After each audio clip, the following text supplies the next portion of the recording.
नमस्कृत्य नरं चैव नरोत्तमं देवीं सरस्वतीं व्यासं ततो जयमुदीरयेत्। ओम नमो भगवते वासुदेवाय। ओम नमः पितामहाय।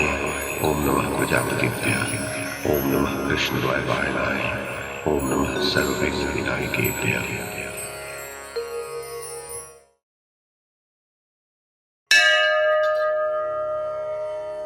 वैशंपायन जी कहते हैं, जन्मेजय, कौशिक ब्राह्मण ने प्रश्न किया, हे कर्मवेत्ताओं में श्रेष्ठ, जीव सनातन किस प्रकार होता है?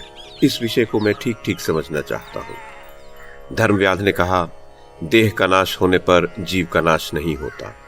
मूर्ख मनुष्य जो कहते हैं कि जीव मरता है, सो उनका यह कथन मिथ्या है। जीव तो इस शरीर को छोड़कर दूसरे शरीर में चला जाता है। शरीर के पांचों तत्वों का पृथक पृथक पांचों भूतों में मिल जाना ही उसका नाश कहलाता है। इस जगत में मनुष्य के किए हुए कर्मों को कोई दूसरा नहीं भोगता। उसने जो कुछ कर्म किया है उसे वह स्वयं ही भोगेगा। किए हुए कर्म का कभी नाश नहीं होता। पवित्रात्मा मनुष्य पुण्य कर्मों का आचरण करते हैं और नीच पुरुष पाप कर्मों में प्रवृत्त होते हैं। वे कर्म मनुष्य का अनुसरण करते हैं और उनसे प्रभावित होकर वह मनुष्य दूसरा जन्म लेता है। ब्राह्मण बोला, जीव दूसरी योनि में कैसे जन्म लेता है? पाप और पुण्य से उसका संबंध किस प्रकार होता है? और पुण्यमयी तथा पापमयी योनियों की प्राप्ति उसे किस प्रकार होती है? धर्मव्याध ने कहा, जीव कर्म बीजों का संग्रह करके जिस प्रकार शुभ कर्मों के अनुसार उत्तम योनियों में और पाप कर्मों के अनुसार अधम योनियों में जन्म ग्रहण करता है, उसका मैं संक्षेप से वर्णन करता हूं। केवल शुभ कर्मों का संयोग होने से जीव को देवत्व की प्राप्ति होती है। शुभ और अशुभ दोनों का मिश्रण होने पर वह मनुष्य योनि में जन्म लेता है। मोह में डालने वाले तामस कर्मों के आचरण से पशु पक्षी आदि योनियों में जाना पड़ता है और पापी मनुष्य नरक में पड़ता है।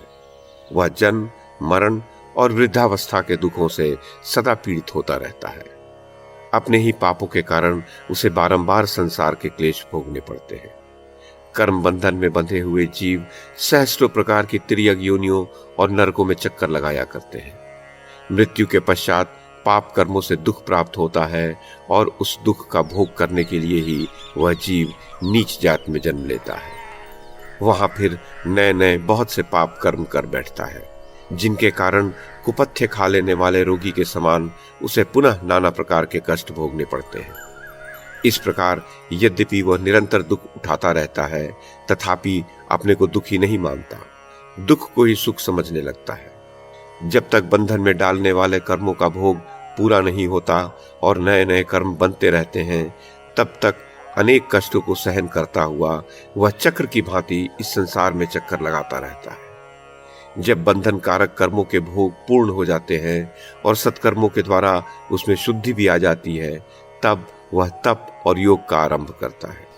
अतः पुण्य कर्मों के फल स्वरूप उसे उत्तम लोकों की प्राप्ति होती है, जहां जाकर वह शोक में नहीं पड़ता। पाप करने वाले मनुष्य को पाप की आदत हो जाती है, फिर उसके पाप का अंत नहीं होता। अतः पुण्य करने के लिए ही प्रयत्न करना चाहिए।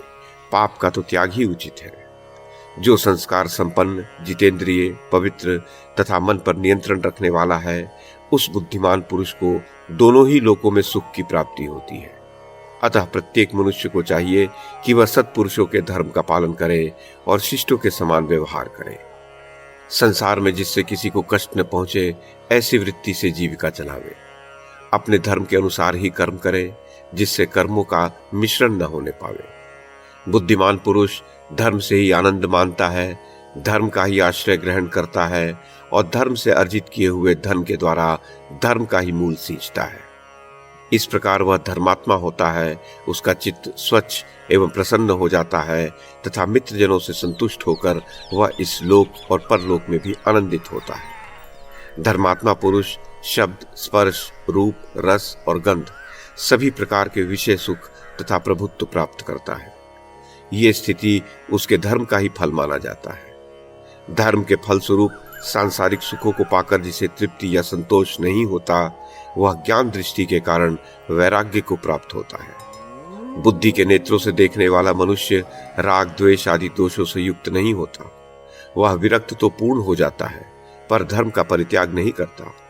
संपूर्ण जगत को नाशवान समझकर वह सबको ही त्यागने का प्रयत्न करता है। तत्पश्चात प्रारब्ध के भरोसे न बैठकर वह उचित उपाय से मुक्ति के लिए उद्योग करता है। इस प्रकार वैराग्य को प्राप्त होकर वह पाप कर्मों का परित्याग करता है।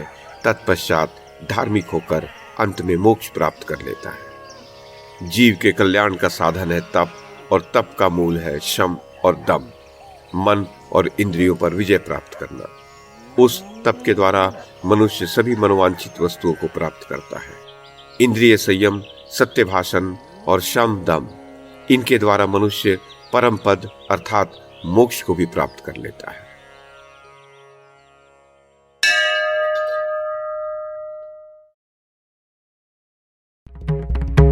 YouTube के माध्यम से महाभारत की कथा को एक श्रृंखला के रूप में प्रस्तुत करने का हमारा यह प्रयास यदि आपको सराहनीय लगा हो तो कृपया इस कड़ी को लाइक और शेयर करें, चैनल को सब्सक्राइब करें और बेल आइकन को दबाएं। साथ में अन्य लोगों को भी देखने के लिए प्रेरित करें। धन्यवाद और नमस्कार।